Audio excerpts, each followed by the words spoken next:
যেতিয়া আমি বিদ্যালয়সমূহ প্ৰাদেশিকৰণ কৰিছিলোঁ বহুত ক্ষেত্ৰত আমাৰ হাতত অভিযোগ আহে যে 2006 চনৰ আগৰ প্ৰাদেশিকিত কিছু বিদ্যালয় 2006 চনৰ আগত স্থাপন হোৱাৰ পিছতো চৰকাৰে তেওঁলোকক প্ৰাদেশিকৰণ নকৰিলে এই অভিযোগটো গাঁৱে ভুৱে গৈ থাকিলে এই অভিযোগটো পোৱা যায় যে প্ৰাদেশিকৰণৰ বাবে যোগ্যতা থকাৰ পিছতো তেওঁলোক প্ৰাদেশিকৰণ হ'ব নোৱাৰিলে গতিকে এই যিসকল খুব জেনুইনলি বাদ পৰি গৈছিলে বাদ পৰিব নালাগিছিলে হয়তো অফিচাৰ সকলে চাওতে কিবা দেখা নাপালে বা কিবা কাগজ এখন দুখন কিবা কাগজ নাছিলে হয়তো তেওঁলোকৰ প্ৰস্তাৱিত যেটো ষ্টুডেন্ট লাগিছিলে 2000 আমি লাষ্ট প্ৰভিন্সিয়েলাইজ 2019 চনত কৰিছিলো তেতিয়া হয়তো ছাত্ৰৰ সংখ্যাটো নাছিলে কিন্তু এতিয়া ছাত্ৰৰ সংখ্যাটো হৈ গল গতিকে তেওঁলোক তেতিয়া যোগ্য নাছিলে কিন্তু পৰৱৰ্তী সময়ত হয়তো যোগ্যতা অৰ্জন কৰিলে গতিকে তেনেকুৱা বহুত শিক্ষক শিক্ষয়িত্ৰীক আমি লগ পাই থাকো আজি আমি এটা কেবিনেট সাব কমিটি কৰি দিছো মন্ত্ৰী ৰনোজ পেগু মন্ত্ৰী কেশৱ মহন্ত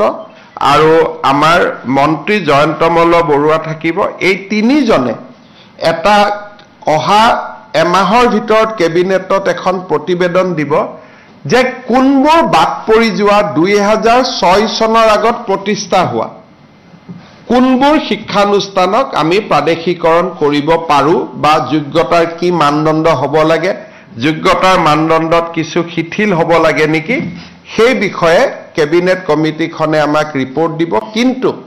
2006 চনটো সীমা হৈ থাকিব আৰু গুৱাহাটী উচ্চ ন্যায়ালয়ৰ ইতিমধ্যে 2006 চনৰ যেটো আমাৰ আইন সেই আইনখনক ইতিমধ্যে বৈধ বুলি ঘোষণা কৰিছে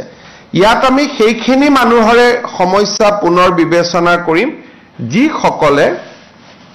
আমাৰ যিকোনো কাৰণতে বাদ পৰিব হয়তো নালাগিছিল কিন্তু বাদ পৰি গল হয়তো মাটিৰ কাগজ এখন দেখাব পৰা নাছিল তেতিয়া বসুন্ধৰা আহা নাছিলে মাটিত বহি আছিলে কিন্তু মাটিৰ কাগজ নাই হয়তো ডিপাৰ্টমেন্টত গৈছে ডিপাৰ্টমেন্টত কিবা কাৰণত মিস্টেক হৈ গৈছিলে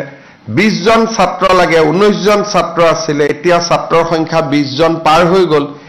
এই জেনুইনলি বাদ পৰি যোৱা কিছু শিক্ষানুষ্ঠানৰ সমস্যাখিনি সাবৰ কাৰণে আমি এটা এই কেবিনেট কমিটিখন কৰি দিছো যাতে আমি এইটো ক্ষেত্ৰত আগবাঢ়িব পাৰো